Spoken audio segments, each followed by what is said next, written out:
नमः शिवाय। शिव पुराण श्री रुद्र संहिता तृतीय खंड 30वां अध्याय। ब्राह्मण वेश में पार्वती के घर जाना। ब्रह्मा जी बोले, हे नारद, गिरिराज हिमालय और देवी मैना के मन में भगवान शिव के प्रति भक्ति भाव देखकर सभी देवता आपस में विचार विमर्श करने लगे। तब देवताओं के गुरु बृहस्पति और ब्रह्मा जी से आज्ञा लेकर सभी भगवान शिव के पास कैलाश पर्वत पर गए। वहां पहुंचकर उन्होंने हाथ जोड़कर शिव जी को प्रणाम किया और उनकी अनेकानेक बार स्तुति की। तत्पश्चात देवता बोले, हे देवाधिदेव महादेव भगवान शंकर, हम दोनों हाथ जोड़कर आपकी शरण में आए हैं। हम पर प्रसन्न होइए और हम पर अपनी कृपा दृष्टि बनाइए।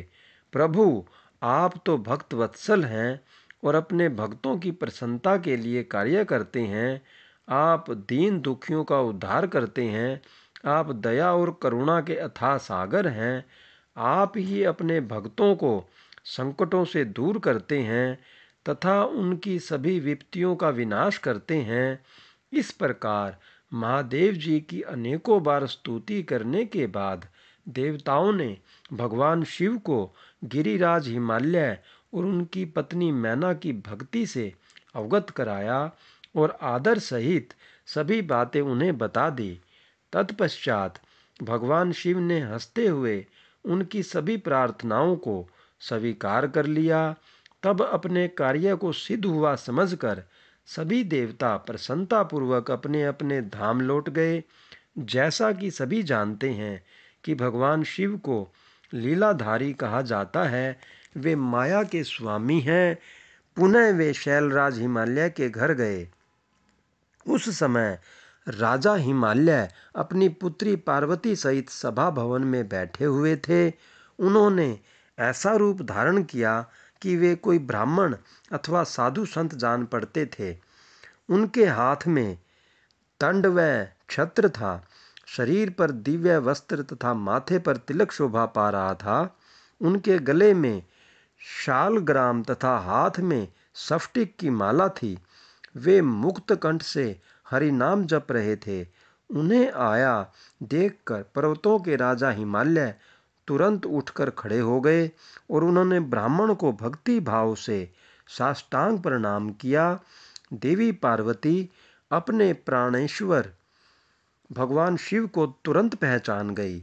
उन्होंने उत्तम भक्ति भाव से सिर झुकाकर उनकी स्तुति की। वे मन ही मन बहुत प्रसन्न हुई। तब ब्राह्मण रूप में पधारे भगवान शिव ने सभी को आशीर्वाद दिया। तत्पश्चात हिमालय ने उन ब्राह्मण देवता की पूजा आराधना की और उन्हें मधुपर्क आदि पूजन सामग्री भेंट की, जिसे शिवजी ने प्रसन्नतापूर्वक ग्रहण किया। तत्पश्चात पार्वती के पिता हिमालय ने उनका कुशल समाचार पूछा और बोले, हे विप्रवर, आप कौन हैं? यह प्रश्न सुनकर वे ब्राह्मण देवता बोले, हे गिरिश्रेष्ठ, मैं वैष्णव ब्राह्मण हूँ और भूतल पर भ्रमण करता रहता हूँ। मेरी गति मन के समान है, एक पल में यहाँ तो दूसरे पल में वहाँ। मैं सर्वज्ञ, परोपकारी, शुद्धात्मा हूँ। मैं ज्योतिषी हूँ और भाग्य की सभी बातें जानता हूँ। क्या हुआ है, क्या होने वाला है, यह सब कुछ मैं जानता हूँ। मुझे ज्ञात हुआ है कि आप अपनी दिव्य सुलक्षणा पुत्री पार्वती को, जो कि सुंदर एवं लक्ष्मी के समान है, आश्रय विहीन, कुरूप और गुणहीन महेश्वर शिव को सौंपना चाहते हैं। वे शिवजी तो मरघट में रहते हैं। उनके शरीर पर हर समय सांप लिपटे रहते हैं और वे अधिक समय योग और ध्यान में ही बिताते हैं। वे नंग धड़ंग होकर ही इधर उधर भटकते फिरते हैं। उनके पास पहनने के लिए वस्त्र भी नहीं है। आज कोई उनके कुल के विषय में भी नहीं जानता है। वे स्वभाव से बहुत ही उग्र हैं। बात बात पर उन्हें क्रोध आ जाता है। वे अपने शरीर पर सदा भस्म लगाए रहते हैं। सिर पर उन्होंने जटाजूट धारण कर रखा है। ऐसे अयोग्य वर को, जिसमें अच्छा और रुचिकर कहने लायक कुछ भी नहीं है, आप क्यों अपनी पुत्री का जीवन साथी बनाना चाहते हैं? आपका यह सोचना कि शिव ही आपकी पुत्री के योग्य हैं सर्वथा गलत है। आप तो महान ज्ञानी हैं, आप नारायण कुल में उत्पन्न हुए हैं। भला आपकी सुंदर पुत्री को वरों की क्या कमी हो सकती है? उस परम सुंदरी से विवाह करने को अनेकों देशों के महान वीर, बलशाली, सुंदर स्वस्थ राजा और राजकुमार सहर्ष तैयार हो जाएंगे।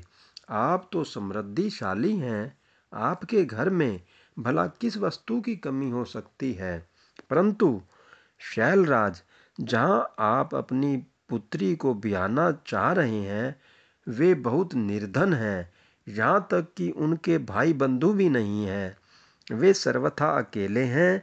गिरिराज हिमालय, आपके पास अभी समय है, अतः आप अपने भाई बंधुओं, पुत्रों व अपनी प्रिय पत्नी देवी मैना से इस विषय में सलाह कर लें, परंतु अपनी पुत्री पार्वती से इस विषय में कोई सलाह न लें, क्योंकि वे शिव के गुण दोषों के बारे में कुछ भी नहीं जानती हैं। ऐसा कहकर ब्राह्मण देवता, जो वास्तव में साक्षात भगवान शिव ही थे, हिमालय का आदर सत्कार ग्रहण करके आनंद पूर्वक वहां से अपने धाम को चले गए। ओम नमः शिवाय। कृपया लाइक करें, शेयर करें और कमेंट करें। अगर आपको कोई विशेष कथा सुननी हो तो उसके बारे में कृपया कमेंट करें और यह भी बताएं कि आपको यह कथा कैसी लगी। इसके लिए भी कमेंट करें। धन्यवाद। जय श्री राम, जय हनुमान।